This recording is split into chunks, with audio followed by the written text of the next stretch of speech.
nós vivemos um processo de invasão desse país, Alan, em 1500. Esse processo de invasão no país, o primeiro processo que houve foi o apagamento dos povos originários. Os povos que aqui viviam sumiram. Nós tivemos o maior genocídio da história. O IBGE coloca que 5 milhões de povos indígenas existiam em 1500. Depois que eles foram avaliar em 1750, existia 750 mil. São 4 milhões e 250 mil indígenas. O genocídio sumiu, apagou do contexto histórico. Aí quando chega 1530, chega o primeiro navio negreiro. E aí nós podemos falar do que você quiser, o processo de escravização, apagamento cultural histórico desse povo. A pessoa, quando a gente está falando de escravização, e é legal que o nosso povo saiba disso, eu não estou falando de um animal que eu fui lá, amarrei e trouxe. Eu estou falando de um pai de família. Eu estou falando de uma mãe, de uma criança, de uma família, de uma comunidade. Quem estava lá na África tinha um histórico. Era um serralheiro, era um prefeito, era um vereador, era um carpinteiro, um padeiro. Eram pessoas que viviam ali. De repente chega um bando de branco, amarra esse povo e a partir de agora você não é mais nada disso. Jogo dentro de um navio, trato como bicho, e aí você tem duas doenças. O processo de morte, Laurentino Gomes diz isso no livro Escravidão. O processo de morte, desse processo de transição da África ao Brasil, que durava de 30 a 45 dias, o número de pessoas que morriam era tão alto que os tubarões dos mares, eles mudaram o processo de alimentação, começaram a seguir só essa trilha de tantas pessoas que morriam. E aí, como que eles morriam nesse processo? Primeiro, eles se matavam, porque imagina alguém chegar aqui onde nós estamos, prender a gente e ter esse apagamento. Então, primeira coisa, o que está acontecendo? Segunda coisa, era o desrespeito. Você pegar a história desse nosso povo, a filha a pessoa ver sua filha sendo abusada sexualmente, sua esposa sendo abusada sexualmente, e aí você tinha um outro processo que era de doença. Tem uma doença chamada, para nós hoje, é depressão. Naquele processo chamava banza. E a pessoa saía, se matava, e se jogava no mar, etc. Ou matava o seu próprio filho, sua filha, para poder não viver aquele momento de exploração. Chegando ao Brasil, eles tinha dois portos aqui, né? Nós tínhamos ali o processo Porto Seguro, ali na Bahia, e nós tínhamos Rio de Janeiro. Esses dois processos, eles ficavam num palanque, os negros chegavam num palanque, e ali eles eram comprados. O Brasil ele vivia 3 processos de compras do povo escravizado. O primeiro processo era o processo da lavoura, era comprar esses negros para a lavoura. O segundo era para o comércio, porque aí a pessoa colocava o escravizado para vender os seus itens, e o terceiro era da Casa Grande.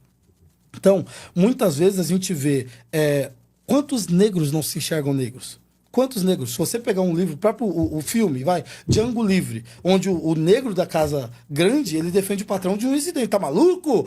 Por quê? Porque ele não se vê negro. O processo de negritude, como eu disse no início, ele não é um processo de negritude que você nasce, você se torna. É reconhecimento. Você se encontrar negro é isso. Hoje o nosso povo negro, ele não está no espaço de poder. Ele está no espaço operacional. Quem dirige o Uber, quem dirige o ônibus, quem acorda cedo na padaria, quem limpa o chão, aí tem um bando de negro. Agora, quem que toma a decisão do país? Quantos negros tem? Quem é o do STF? Quantos negros que nós temos no STF? Quem é o juiz? Vou dar um exemplo aqui do juiz, falando do Poder Judiciário. Nós temos acima do juiz, os desembargadores. Os desembargadores do Estado de São Paulo, 348. Sabe quantos negros tem? 3. De 300. Ué, não se conta. Não é nada. E só que não, é um ponto que a gente não discute. O nome disso é racismo estrutural.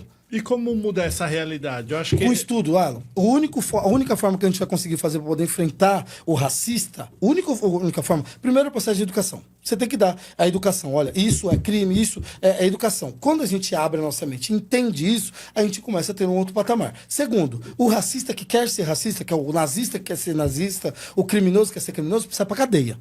Precisa ir pra cadeia. Racismo é crime. Não é... O racismo não é mais aquela coisa do desculpa. Não é. Agora, dá certo isso? Aonde? Pra quem? Porque esse policial tinha que ser preso. Ele tinha que ser preso. O que ele fez foi racismo. Será que ele vai? Porque a lei do nosso país, ela só serve para um lado de pessoas. E não são os poderosos. Não são os donos da farda. Não são. A lei do nosso país, ela só funciona para quem não tem acesso a nada. Posso ser provocativo? Aqui pode tudo. Posso ser provocativo contigo? Nós estamos no ano 2025. A Defensoria Pública da cidade de Taboão da Serra, que é a maior cidade demográfica, densidade demográfica da América Latina, foi inaugurada semana passada. 2025, Alan. Tem alguma coisa errada aqui? Tem alguma coisa errada aqui? Ô, Alan, 2025.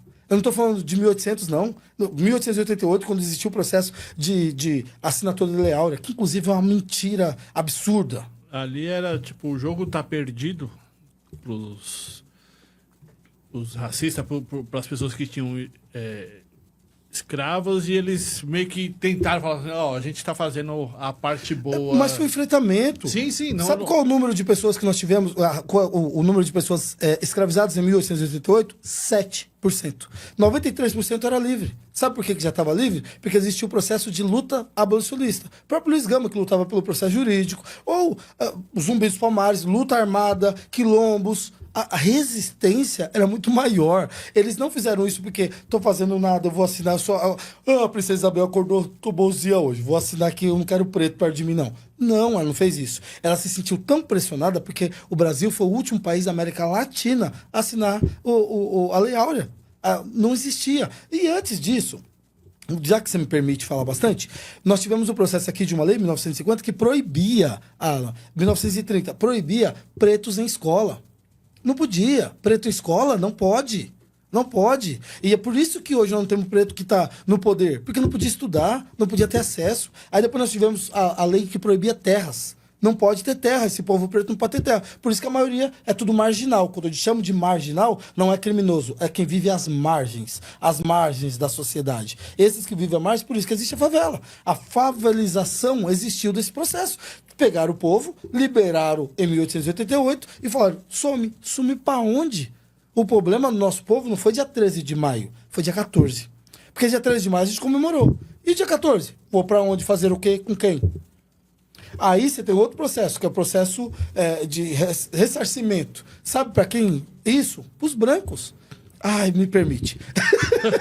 Me permite. Mas pode me cortar porque eu falo bastante. Em 1888, houve esse processo de abolição da escravatura. Só que quando foi a proclamação da República? 1889. Um ano depois. O que aconteceu com esse país que um ano depois, de repente, entra a República? Preto era quem dominava toda a situação. Tinha preto pra tudo. Pra limpar, pra cagar, pra tudo. Tudo. Preto fazia tudo. De repente, liberou. Aí o que eles falaram? E agora? Quem vai cuidar? Aí, o acordo que existia para poder manter esse reinado, né? Esse processo do que existia aqui, da princesa, etc., era que as classes dominantes apoiavam o rei por causa dos escravos. Quando não existia mais escravos, eu vou apoiar pra quê? Pra quê? Qual que era o sentido de apoiar esse rei?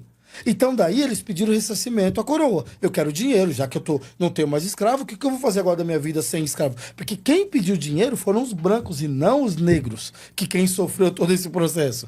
E aí a coroa falou que não ia dar. E daí veio a derrubada. Essa independência ou morte de que comemoram agora, dia 15 de novembro, é uma farsa, é uma mentira. Porque os negros continuaram presos nesse processo, se morando na favela. Essa proclamação da República, que adora ser comemorada, é uma farsa. Quem precisava do poder não tinha, quem precisava do acesso não tinha. Quem comemora isso era a burguesia, que começou a ter poder. República, quem mandava, a dinastia, porque isso entra no Tratado de Tordesilhas. E sabe aquelas conversas de que a própria lei de terras ela entra nesse processo?